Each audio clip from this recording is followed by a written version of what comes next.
Queridos, a graça e a paz do Senhor Jesus a todos, amém? Amém. Glória a Deus, amém mesmo? Amém. Amém. Queridos, para mim é uma alegria enorme poder estar aqui com vocês, conhecendo mais uma igreja, conhecendo a pessoa do pastor Diego, um momento de muita alegria para mim. Como foi dito, o pastor Eliseu Marcelo, que é um amigo já de muito tempo, foi quem nos indicou para estar aqui, e infelizmente ele foi acometido, eu não consegui vê-lo ainda, ele foi acometido desse vírus que está aí. Obrigado, pastor. Terrível. A gente está numa casa separada, mas ele mandou um abraço para toda a igreja. Amém? Me apresentando rapidamente, antes de nós lermos o texto aqui, meu nome é Gustavo, eu sou pastor de igreja já há 8 anos. Estou só uns 20 anos atrás aqui do pastor Diego, mas um dia eu chego lá, em nome de Jesus. Amém? Então, sou pastor de igreja há 8 anos, sou casado com a irmã Patrícia, tenho um filhinho Benjamin. Benjamin, na hora que eu saí de casa, ele já mandou um áudio: papai, já estou com saudade. O coração da gente aperta, né? Eu não costumo viajar sem minha família, mas essa ocasião foi uma ocasião especial. Vim para São Paulo especialmente para ministrar um seminário. Eu trouxe até um livreto aqui que eu vou apresentar depois, que é um seminário sobre masculinidade bíblica, né? Um homem fora de moda. Como nós estamos vivenciando aí uma crise de masculinidade, principalmente no meio do povo cristão. Então, eu vim para ministrar esse seminário, essas palestras, e o pastor Eliseu acabou gentilmente conseguindo mais algumas igrejas para a gente estar compartilhando a palavra de Deus. E para mim é uma alegria estar aqui com vocês. Eu queria, para ganharmos tempo, convidá-los a abrirem a palavra de Deus comigo no Evangelho de Jesus, segundo escreveu Lucas, no capítulo de número 5.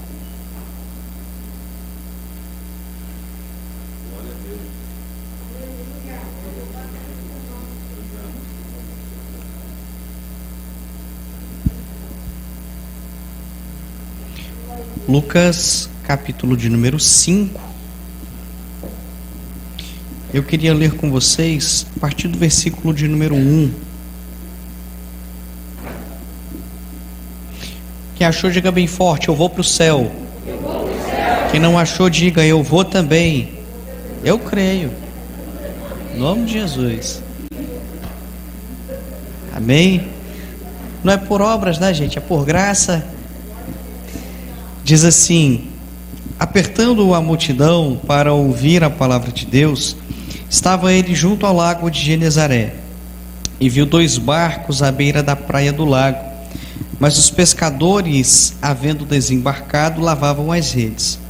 Entrando em um dos barcos, que era o de Simão, pediu-lhe que o afastasse um pouco da praia. E assentando-se, ensinava do barco a multidão. Quando acabou de falar, disse a Simão: faze-te ao mar alto e lançai as vossas redes para pescar. Respondeu-lhe Simão: mestre, havendo trabalhado toda a noite, nada apanhamos, mas sobre tua palavra lançarei as redes. Fazendo assim, colheram uma grande quantidade de peixes e rompia-se-lhes a rede. Fizeram sinal aos companheiros que estavam no outro barco para que fossem ajudá-los. Foram e encheram ambos os barcos de maneira tal que quase iam a pique. Amém? Você pode tomar o seu assento. Senhor, minha oração é que o Senhor fale aos nossos corações, que essa palavra traga edificação para a tua igreja, Senhor, e que o teu nome seja glorificado, Pai. Nós oramos em o nome do Senhor Jesus. Amém? E graças a Deus.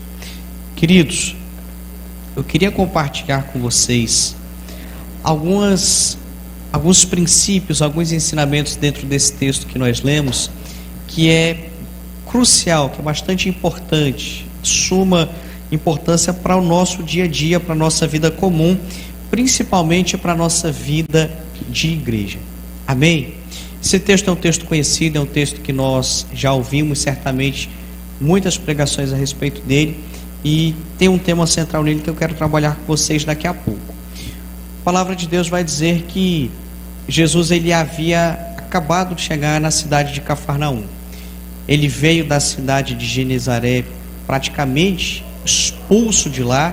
Na realidade, tentaram matar Jesus em Nazaré, e ele escapou no meio da multidão e veio para a cidade de Cafarnaum. Por que é que isso acontece? Porque Jesus, estando em Nazaré, que era a sua cidade, de onde ele era oriundo, ele entra dentro de uma sinagoga, como de costume. Vão lhe dar agora uma oportunidade, e ele vai ler o texto do profeta Isaías, quando diz que o Espírito do Senhor está sobre mim e me ungiu para pregoar as boas novas, para anunciar o ano aceitável do Senhor, a pregoar a liberdade aos cativos. Todo mundo até então estava maravilhado. Fala, cara, que oratório, que pregação.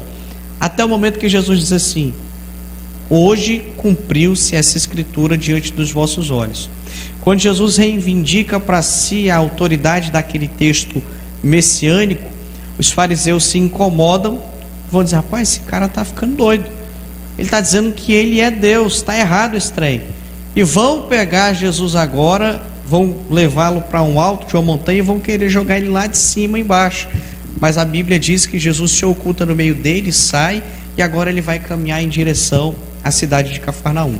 Quando Jesus chega em Cafarnaum, o procedimento é o mesmo.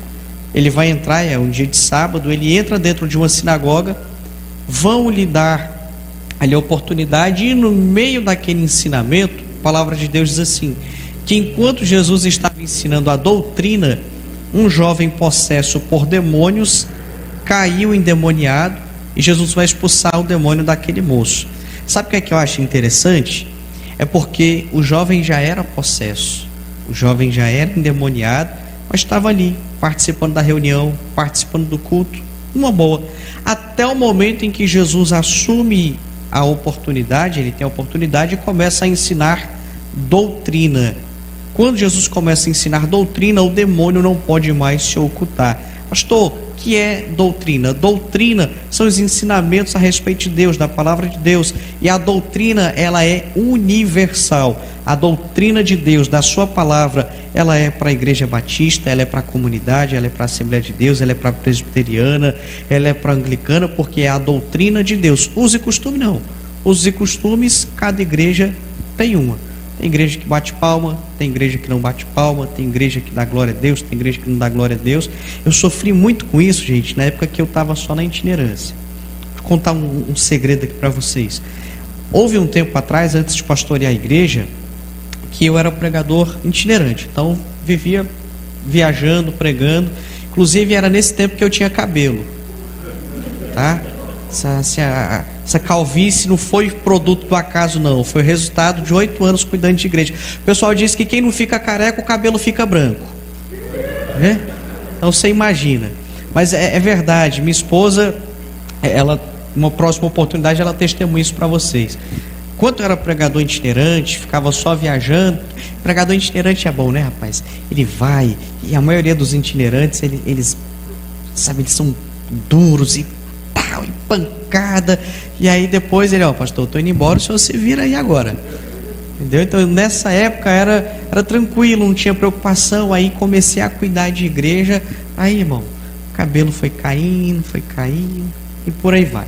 Mas nesse tempo que eu era pregador itinerante, eu viajava muito, eu tinha dificuldade com esse negócio de uso e costume, porque tinha igreja que batia palma, tem igreja que não bate palma, e às vezes eu falava alguma coisa, aplauda o nome de Jesus, e o pessoal ficava me olhando assustado. Eu bato palma, não bato palma. Eu disse, não, irmão, não bata palma mais não, dê glória a Deus. Aí o pessoal ria e tal. E é tão assim que existem lugares que os usos e costumes são tão sérios, são tão rígidos, que, acredite vocês ou não, ainda existem lugares no interior do Nordeste, aí afora do Norte, que não pode jogar bola, que mulher não pode andar de moto, que não pode beber Coca-Cola. Bom, na época que eu era viciado em Coca-Cola, hoje eu falo igual o pessoal dos Alcoólicos Anônimos, eu estou há 2 anos limpo. Tem 2 anos que eu não bebo nenhum tipo de refrigerante. Mas na época eu não bebia refrigerante, eu só bebia Coca-Cola. Não bebia nada, era só Coca-Cola. E quem aqui ainda bebe Coca-Cola? O Senhor vai operar o milagre, eu creio. Sabe aquele dia que você não está com sede de água, você está com sede de Coca-Cola? E aí eu fui pregar no interior do Piauí, eu não vou dizer o nome da cidade, e lá o carro, irmão, estava marcando no termômetro do carro 42 graus na sombra, 40, 42 graus na sombra. E aí bateu aquela sede de Coca-Cola. E aí tinha eles chamam de bodega, né? Bodega, pirosquinha, um negocinho que tinha lá, tem de tudo, irmão. Lá tem de veneno de rato a carne, tem tudo. E aí eu fui lá e pedi uma Coca-Cola. Aí eles trouxeram aquela coquinha KS da garrafa de vidro. Mas ela chega, tava nevando. Na hora que ele fez tss, quase eu falei língua estranha. Na hora que eu peguei aquela coca, que eu fui beber, uma missionária da igreja que eu ia pregar veio correndo: pastor, pelo amor de Deus, não beba não. Eu me assustei já. Eu digo: o que foi, minha irmã? Se é Coca-Cola, eu digo: ela é do diabo. Eu digo: não é não, que eu comprei e paguei com meu dinheiro, minha irmã, me dê essa coca pra cá. Então, assim, usos e costumes varia de igreja para igreja, de estado para estado. Doutrina não. Doutrina, ela é a palavra de Deus e ela é universal. E o que é que Jesus está fazendo? Está ensinando a palavra de Deus. E enquanto Jesus ensina a palavra de Deus em Cafarnaum, o que é que acontece? Aquele moço que era endemoniado, que estava escondido no meio do povo, não conseguiu se ocultar. Caiu possesso por demônios e foi liberto. Eu aprendo uma verdade extraordinária aqui. Que verdade, pastor? Que aonde a palavra de Deus é ensinada, o demônio não tem esconderijo.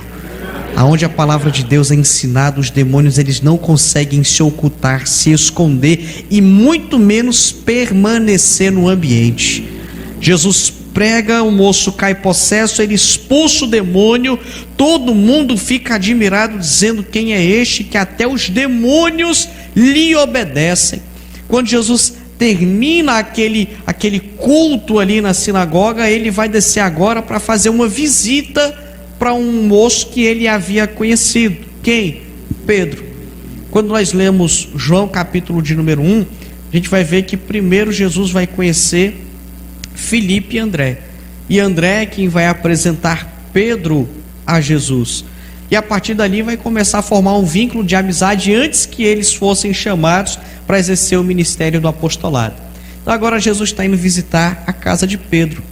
Quando Jesus desce para a casa de Pedro, chegando lá, o texto diz que a sogra de Pedro estava enferma, uma febre altíssima. Gente, hoje em dia febre se resolve de várias formas. Tem Tilenol, Tilatil, Dipirona, Paracetamol, tem Doflex, tem Doril e os seus genéricos aí. Hoje o que não falta é remédio para curar esse trem. Mas naquele tempo tinha gente que morria de dor de cabeça, tinha gente que morria de insolação, tinha gente que morria por causa de febre. A febre da sogra de Pedro era alta e ela estava acamada. A palavra de Deus diz que alguém chega até Jesus e intercede, dizendo: Senhor, a sogra de Pedro, ela está enferma, ela está com febre e tal. E Jesus vai até ela, estende a mão, cura aquela mulher, e a Bíblia diz que imediatamente ela se levanta e passa a servir quem está na casa. Observe a dinâmica do texto. Ela está acamada, Jesus intercede por ela, Jesus ora, cura aquela mulher, ela se levanta e passa a servir quem está na casa. A sogra de Pedro aprendeu algo extraordinário que nós devemos aprender. O quê? Aquilo que Deus faz na minha vida não objetiva apenas o meu bem-estar, apenas o meu benefício, mas beneficiar quem está à minha volta. Aquela mulher recebeu uma cura, se levantou e passou a servir quem estava ao seu redor. Guarde isso no seu coração. Sempre que Deus abençoar a sua vida, sempre que você receber uma bênção da parte de Deus, já ore dizendo assim: Senhor, e quem é que o Senhor quer que eu abençoe também? Quem é que está próximo de mim, ou às vezes não tão próximo assim, que é para ser alvo também da bênção que o Senhor derramou sobre a minha vida? Porque, querido, a partir do momento que você foi salvo, Deus te ergueu como um canal de bênção para a vida de outras pessoas, e aquilo que é derramado sobre a sua vida não pode ficar retido só em você, é para você ser instrumento de Deus para abençoar o seu próximo. Senhor, quem eu devo abençoar? Quem eu devo servir? A quem eu vou ajudar? Como é que eu vou cooperar? De que maneira eu vou levar a bênção adiante? Ela se levanta e passa a servir quem está na casa. E Jesus aproveita o ensejo e começa a pregar. Aquilo que era para ser uma visita, vira um culto doméstico. E a Bíblia diz que as multidões vão afluindo para ali para ouvir os ensinamentos de Jesus. E enquanto Jesus estava pregando, enfermos eram curados, demônios eram expelidos, leprosos eram purificados, enquanto Jesus estava pregando. Bom, eu posso não ter cara, mas eu sou pentecostal. Mas eu gosto de pular de barriga cheia. Você entende o que é isso? Por que eu estou falando isso? Porque hoje em dia, aqui graças a Deus em São Paulo não tem disso não, mas lá em Brasília tem muito. Tem gente que você prega 2 horas de Bíblia, todo mundo fica assim voando, não tem um glória a Deus.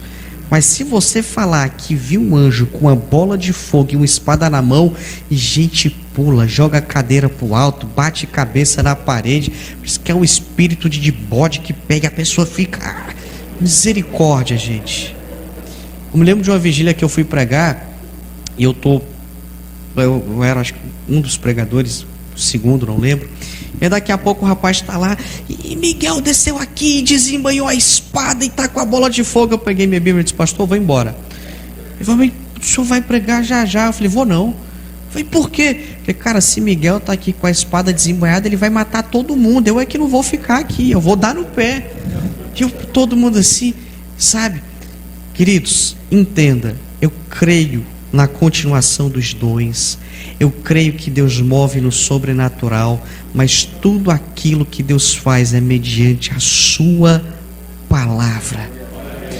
Todos os milagres que Jesus realizou, pode ler os evangelhos, sempre foram precedidos pelo ensinamento da palavra. Então, enquanto Jesus estava pregando, milagres iam acontecendo. E é num dado momento desses, agora de madrugada, porque o texto vai dizer que Jesus vai ficar pregando a noite inteira, só vai sair da casa de Pedro de manhã. Então é num momento desses aqui que Pedro, João, Tiago e André precisam se ausentar, porque eles trabalhavam de pesca, o ofício deles era a pesca. Então o texto vai dizer agora que Jesus, capítulo 4, vai dizer que Jesus passa a noite inteira na casa de Pedro. O que era para ser uma visita vira um culto doméstico, o que era para ser um culto doméstico vira vigília. E Jesus está pregando. E Jesus está pregando nisso. Pedro e André, Tiago e João saíram para pescar. O melhor horário era o horário da madrugada, não tinha movimento nas águas, enfim. Verdade é que aquilo que começou numa visita, virou culto, vigília, está finalizando numa consagração de manhã cedinho, e Jesus disse para o povo: eu preciso me ausentar daqui, tem mais gente para eu pregar. E quando Jesus está caminhando à beira da praia do lago, o texto diz que a multidão apertava Jesus para continuar ouvindo a palavra de Deus. Multidão caminhando ao lado de Jesus, prega mais, ensina mais. Gente, olha que coisa extraordinária. Eles ficaram da tarde de um dia até a manhã do dia seguinte ouvindo Jesus pregar e não se cansaram. Queriam continuar ouvindo. Sabe o que é que eu aprendo? Que quanto mais da palavra de Deus você se alimenta, mais da palavra de Deus você tem fome.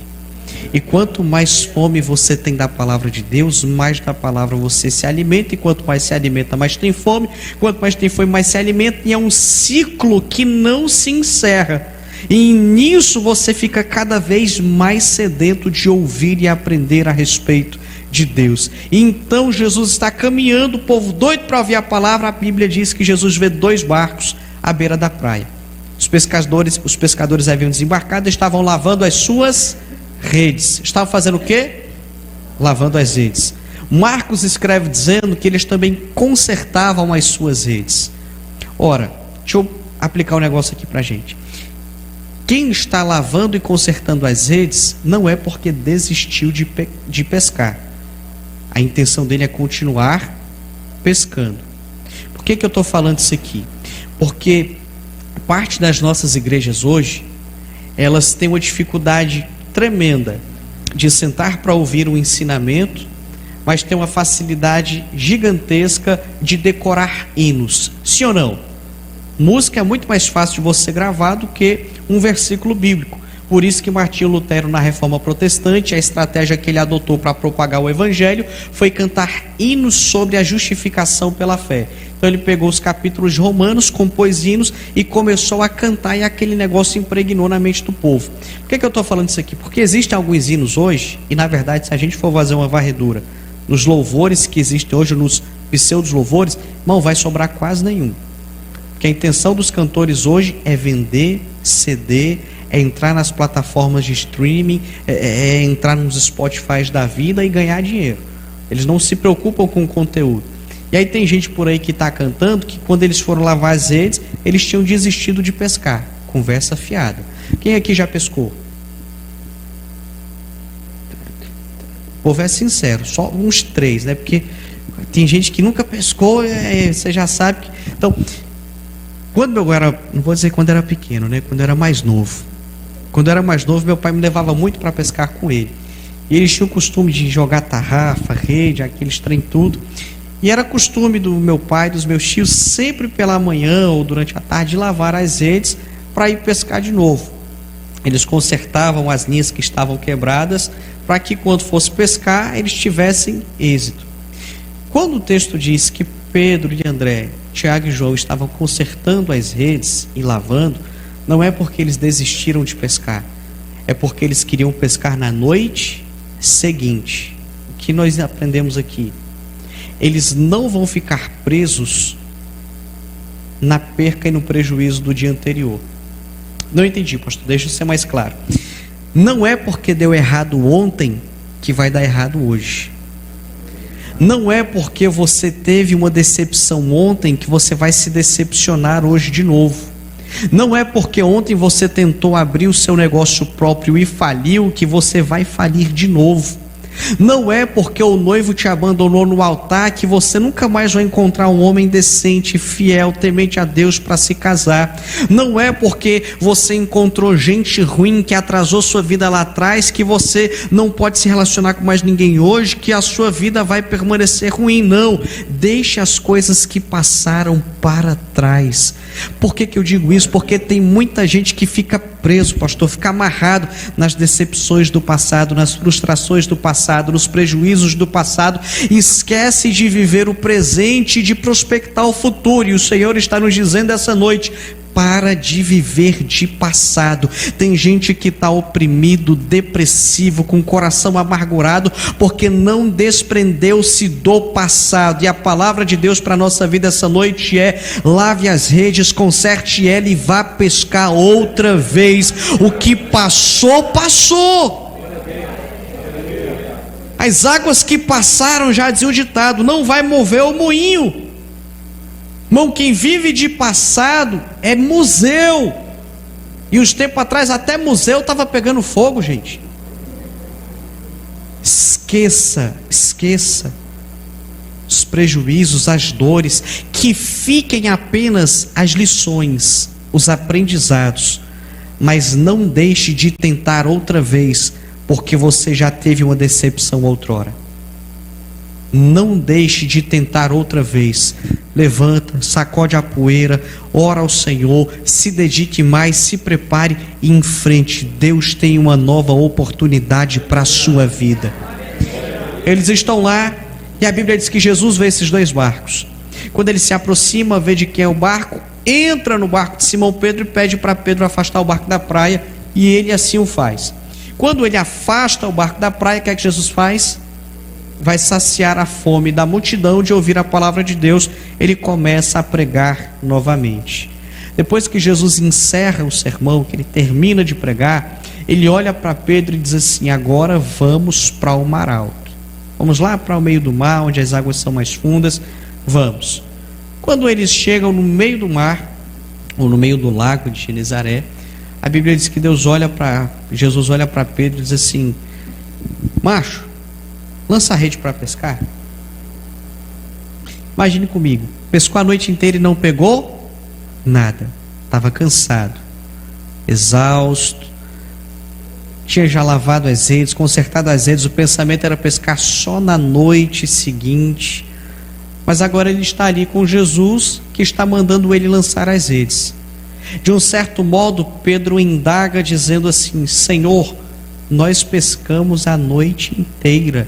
Como quem diz, com todo respeito, seu negócio é carpintaria, o pesca é com a gente pescou a noite inteira e não pegou nada. Irmão, pela lógica, Pedro tinha razão nesse primeiro momento. Porque de quem era o barco? Me ajude, de quem era o barco? De quem era a rede? Quem sabia pescar? Mas quem é que tem a voz que acalma a tempestade? Aleluia. Pedro é inteligente. Pescamos a noite inteira e não pegamos nada, mas sob tua palavra, debaixo da tua orientação, debaixo da direção que o Senhor está me dando, eu lançarei as redes. Guarde o que eu vou lhe falar agora e viva isso todos os dias. Não dê um passo sequer sem a direção de Deus. Não dê um passo sequer sem que Deus te oriente. Agora deixa eu dizer uma coisa: a orientação de Deus não é nada místico. Como assim? Quando tu fala, olha, você tem que ser orientado por Deus, tem gente que pensa que a todo momento ele vai receber um sinal, alguém vai profetizar, alguém vai, eis que te diga e não te conto nada. E não é por aí. Não é por aí. Orientação que Deus vai lhe dar é através das Escrituras. Se você viver a sua vida meditando, alimentando sua mente com a palavra de Deus, então você vai aprender a pensar de forma bíblica, agir de forma bíblica e decidir de forma bíblica. Isso é a melhor coisa que a gente pode ter na vida. A melhor decisão que nós podemos tomar é agir e viver dessa forma. Por isso, eu preciso constantemente estar meditando na palavra de Deus, seguir as orientações que a palavra de Deus nos concede. Amém? Queridos, não faça nada sem orientação de Deus. Eu tenho um exemplo, um testemunho particular de algo que eu fiz e fiz no impulso. Isso já tem uns quase 4 anos, foi em 2017 isso. Queria trocar de carro e não necessitava. Era vaidade. Porque assim, você pode ter as suas ambições na vida desde que essas não te dominem, desde que essas não dominem o teu coração. E o meu coração se obstinou, eu queria trocar de carro, fui na agência, fui dar o meu carro que estava quitado já, e aí aprovou, fez aquele negócio todo, e aí daqui a pouco minha esposa chega assim: filho, se já aprovou isso aqui, pode aprovar um apartamento, alguma coisa. Por que você não desiste dessa história de carro e vamos ver uma outra coisa pra gente? Cadê os homens casados aqui? O dia que você não conseguir ouvir a voz de Deus, escute sua esposa. Gente do céu. Se ela for mãe, então, escute ela 2 vezes. Porque parece que a mulher tem um sexto sentido, é um negócio, parece que a ligação dela com Deus às vezes está maior, sabe? Aí eu olhei para minha esposa e disse: não, deixa isso quieto que eu sei o que é que eu estou fazendo. O carro que o camarada me vendeu era um carro de leilão que tinha dado perca total. Moral da história: quando eu precisei vender o carro, não deu certo, perdi o carro. Prejuízo de mais de 40 mil. Deus foi tão bom e minha esposa foi tão sábia que ela não olhou para mim e disse assim: eu te avisei. Mas que ela teve vontade, ela teve. Por que é que eu estou te falando isso? Porque eu tomei uma decisão precipitada, movido pela minha vaidade, não quis pesar o conselho, não segui a orientação da palavra de Deus. Porque a palavra de Deus diz que na multidão dos conselhos existe sabedoria. Esposa ou mulher serva de Deus, temente ao Senhor. Eu não quis dar ouvido, coração envaidecido. Quem manda aqui nesse negócio sou eu. E sabe o que aconteceu? A família inteira sofreu dano. Por isso eu te falo: não tome decisão precipitada. Sabe quando você chega numa loja, você está muito querendo comprar uma coisa e alguém olha, você se interessa e o preço está atrativo, e aí você fala: não, mas depois eu volto aqui. O que é que todo vendedor fala? Não, mas essa promoção aqui é só para agora. Se deixar para amanhã já não tem mais. É só aqui agora e faz. O que é que o besta faz? Compra. Aí depois está culpando o devorador. Fatura do cartão de crédito chega, o devorador. Irmão, tem gente que é tão terrível, que administra tão mal o dinheiro, que o devorador olha e diz assim: eu vou passar longe dele, porque se eu passar perto ele vai pegar o meu também. Não é dizimista, não é ofertante, administra mal e quer culpar o devorador. O devorador está olhando e diz: eu não tenho nada com isso não, isso é problema seu. Irmão, não faça nada precipitado, não faça nada debaixo de pressão. Ore ao Senhor, converse com seu cônjuge, converse com seu pai, procure o seu pastor, mas não tome decisão precipitada. Viva e ande debaixo da orientação de Deus, porque se você estiver debaixo da direção de Deus, Deus garante, Deus sustenta, Deus ele te leva até o fim. Ele joga a rede e deixa claro: só vou jogar porque o Senhor está dizendo que é para eu jogar. Quando ele joga a rede, que ele começa a puxar, ele escuta um barulho. Sabe que barulho? Barulho é esse, pastor?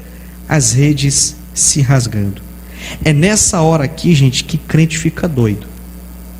Por quê? Porque tudo que ele fez foi obedecer, seguir a direção e a orientação de Deus. E o que ele está ouvindo agora é o barulho da rede se rasgando. Já passou por esse momento na vida em que você disse assim: Senhor, parece que quanto mais eu tento fazer o certo, mais as coisas dão errado.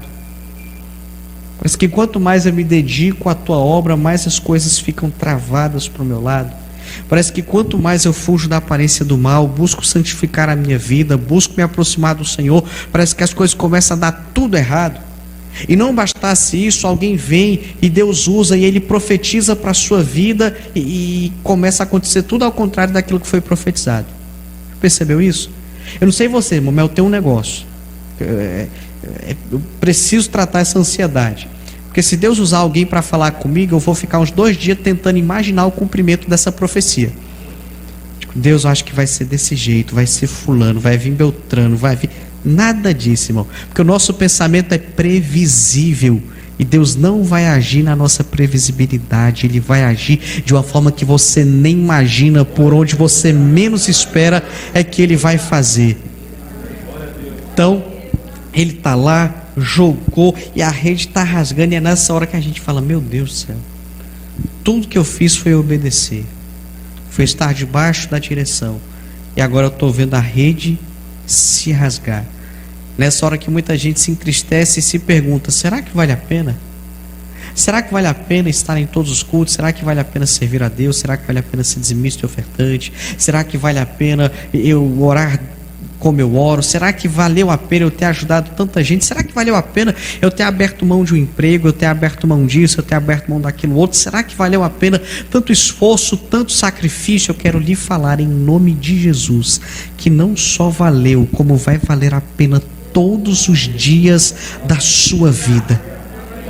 Ainda que não aconteça nada, ainda que você não receba nada, mas valeu a pena só pelo fato de você estar debaixo da direção do Deus que você serve. Queridos, não há dinheiro no mundo que compre a tranquilidade de estar no centro da vontade de Deus. Não há status no mundo nenhum que garanta a paz que nós temos por estar no centro da vontade de Deus. Aleluia. Mas tem uma coisa, a Bíblia diz que é necessário que aquele que se aproxima de Deus creia que Ele existe e que Ele é galardoador dos que o buscam. Há um galardão para esse esforço. Pedro escuta a rede se rasgando, mas daqui a pouco ele começa a puxar a rede, e a rede rasgada começa a encher o barco de peixe.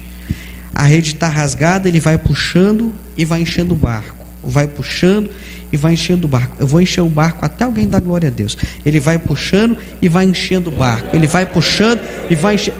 Irmão, encher barco de peixe com rede rasgada? Quem já viu isso? Quem já viu um negócio desse? Sabe por que Deus deixou a rede rasgar? Pelo menos 2 motivos. Deus permite a rede se rasgar para saber onde é que está o nosso coração. Se o nosso coração está na rede ou está na palavra que Ele liberou. Se o nosso coração está na circunstância ou está na direção que Ele nos deu. Porque, querido, se o meu coração se apegar a coisas transitórias, além de idólatra, eu vou fugir do propósito de Deus. Agora, se o meu coração descansa na provisão daquele que fez a promessa, então eu vou ficar sossegado mesmo em meio à tempestade. Não confie nas circunstâncias, confie em Deus. Confie no Senhor. Eu recebi de Deus uma palavra muito dura quando meu filho nasceu. Deus havia prometido, minha esposa teve o neném e ele nasceu prematuro, foi direto para o oxigênio.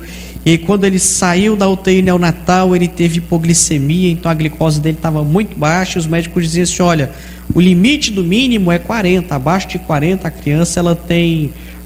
os órgãos podem sofrer, vai ter defeito, vai ter falência nos órgãos, enfim, criança, se sobreviver, vai ser com sequela ou ficar no estado vegetativo. E aí, na hora que media a glicose do Benjamin, dava 43, aleluia, Senhor, obrigado, Tu és bom. Quando dava 40, ficou, oh meu Deus, misericórdia. E aí, durante esse processo no hospital, meu celular apitou. Quando eu fui ver esses aplicativos da Bíblia, disse assim: mensagem do Senhor para você. Eu falei: caramba, recebi um SMS de Deus. Na hora que eu apertei, estava lá: buscar-me-eis e me achareis quando me buscares de todo o coração. Eu falei: isso aqui deve ser para minha esposa, porque eu estou buscando a Deus. Isso aqui chegou no celular de quem, gente? No meu. Mas o sujo não queria admitir que estava precisando buscar mais. Isso é para minha esposa. Quando foi mais tarde, foram medir a glicose do Benjamin, deu 33. Eu desesperei.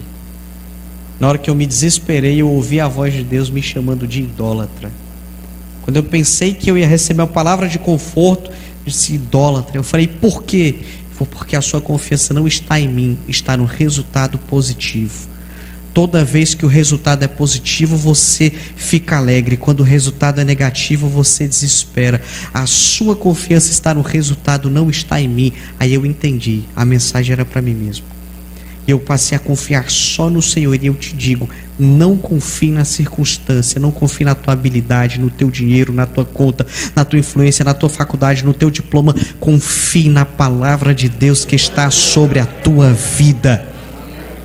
Quando Ele puxa e começa a encher o barco de peixe com rede rasgada, é Deus mostrando: eu não dependo da rede. Deus deixa a rede rasgar para saber onde é que está o nosso coração. Segundo, Deus deixa a rede rasgar para que Ele mostre para nós que Ele não depende da rede.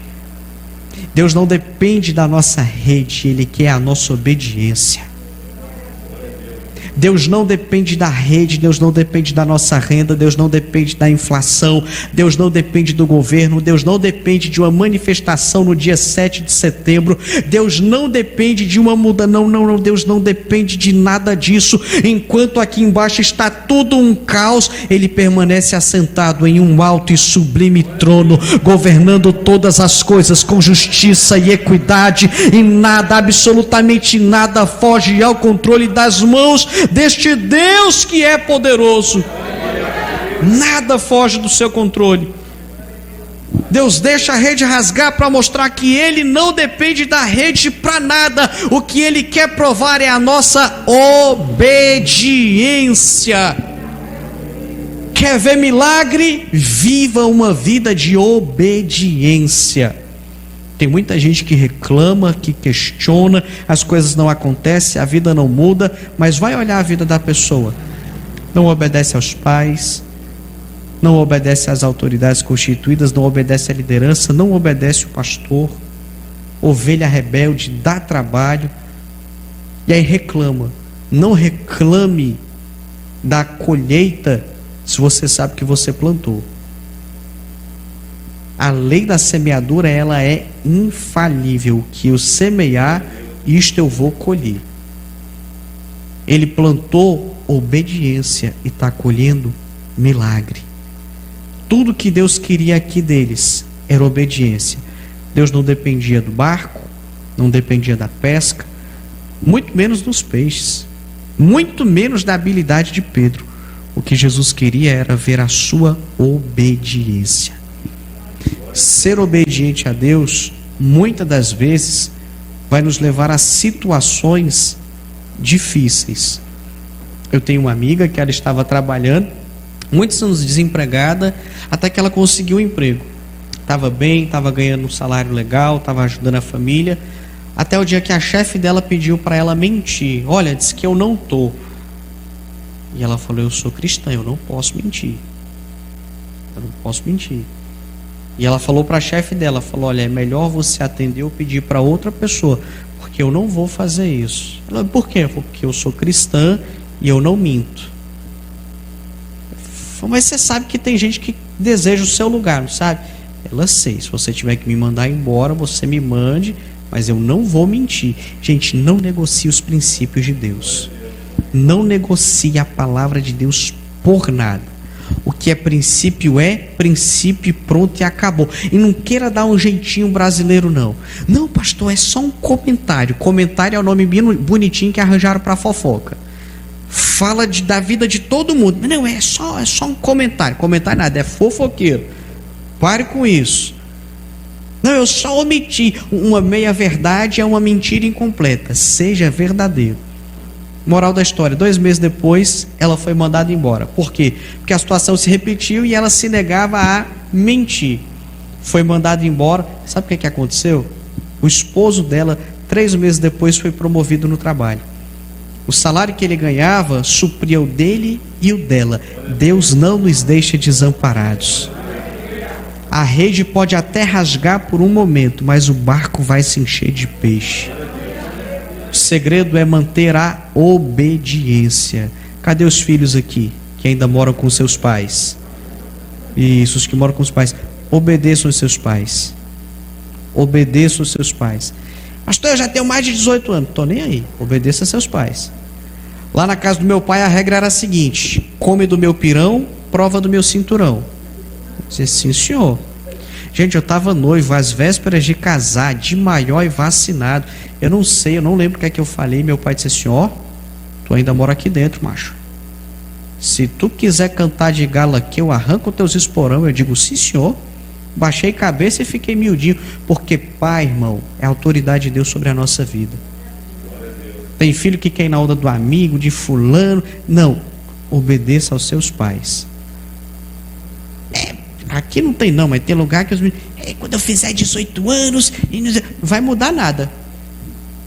Vai mudar nada. A única coisa que muda quando o adolescente faz 18 anos é que ele começa a escutar umas piadinhas. Agora já pode ser preso.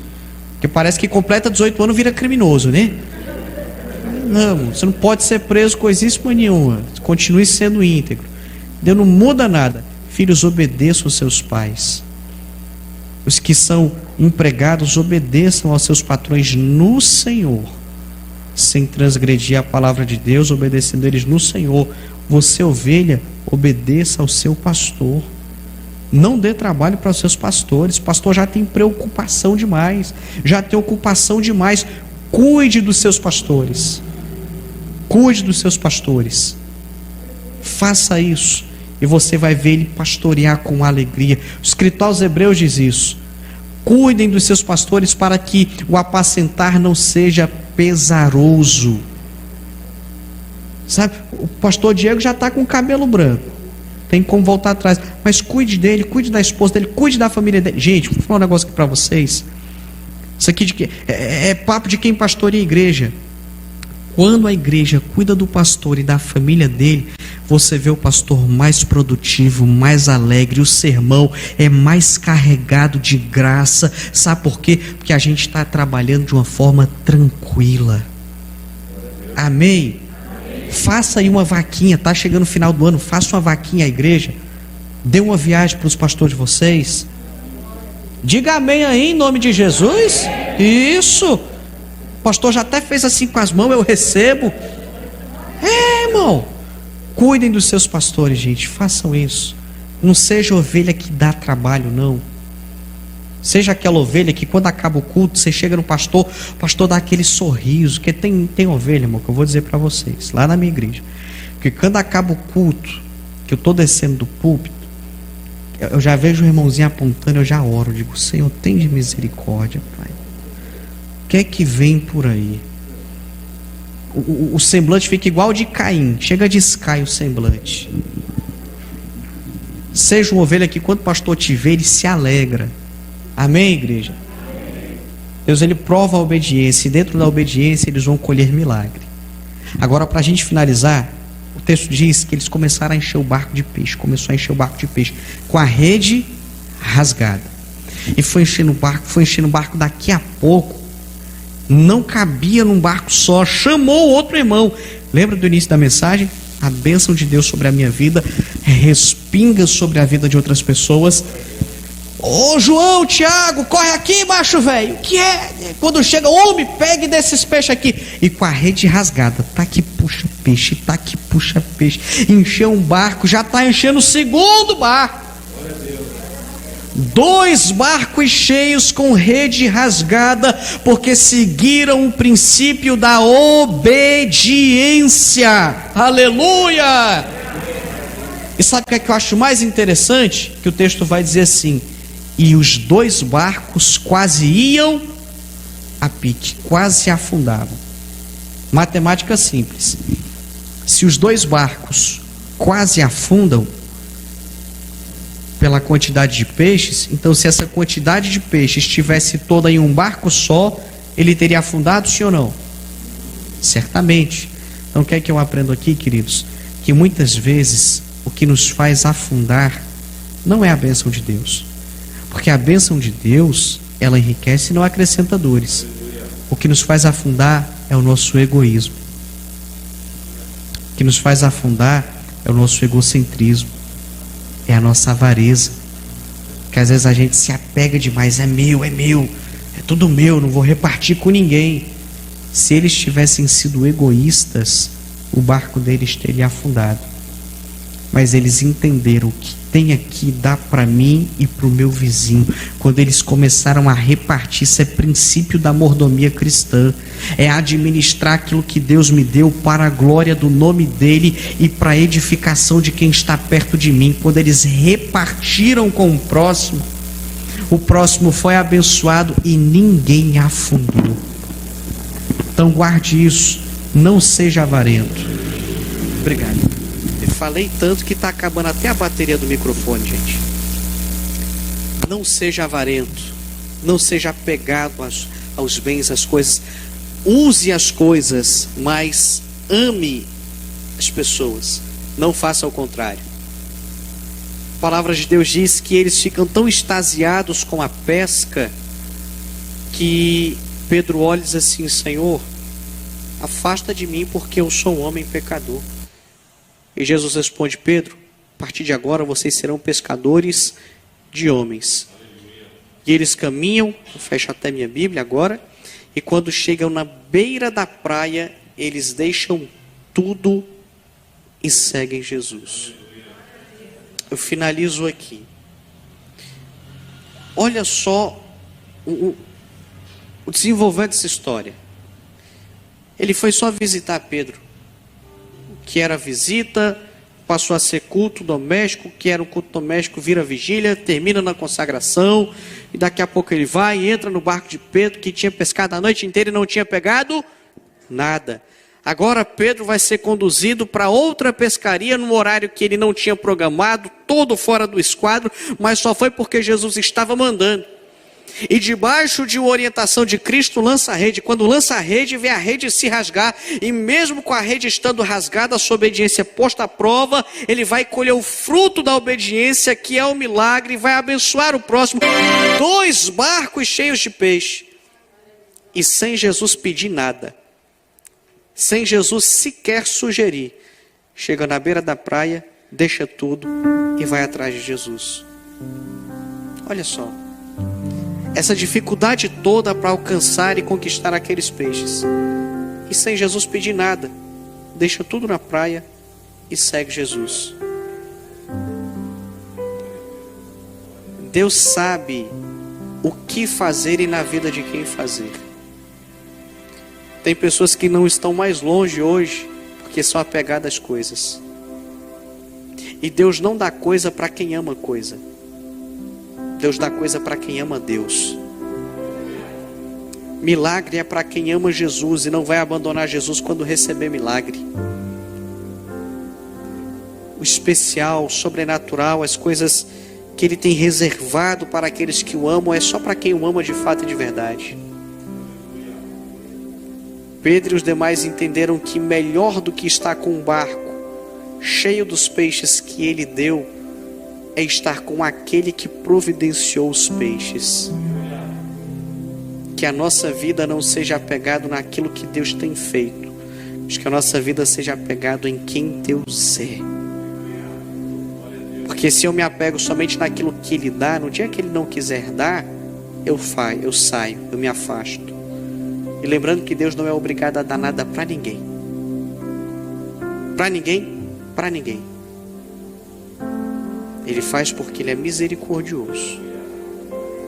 Deus não é obrigado a dar nem para o dizimista e ofertante. Ele dá porque Ele é bom.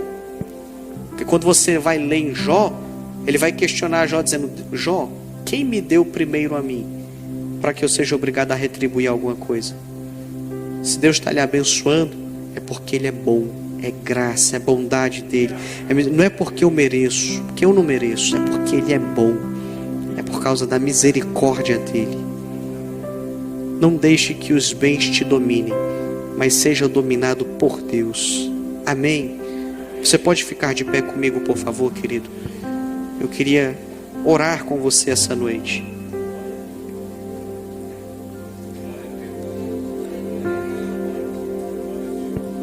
Senhor Deus, nós queremos te agradecer essa noite, Pai, pela oportunidade que o Senhor nos concedeu de estarmos aqui reunidos no Teu nome, para louvarmos ao Senhor, para comungar entre nós, ó Deus amado, para termos esse momento de comunhão e para ouvirmos, ó Deus amado, a Tua palavra. Nós te agradecemos. Te agradecemos porque nós temos aqui no Brasil a liberdade que muitos países não têm, que é de cultuar publicamente. Te agradecemos, ó Deus amado, porque o Senhor tem nos dado condições de estarmos na Tua casa, servindo ao Senhor. Eu te agradeço porque o Senhor tem suprido as nossas necessidades. Eu te agradeço em especial por estar conhecendo essa igreja hoje, ó Pai. Que o Senhor continue abençoando o Teu povo, suprindo as necessidades dos Teus filhos, sustentando eles no Senhor e na força do Seu poder. Abençoe a vida do pastor Diego e a sua esposa, seus filhos, toda a sua família, o corpo de obreiros dessa igreja, os departamentos, as lideranças.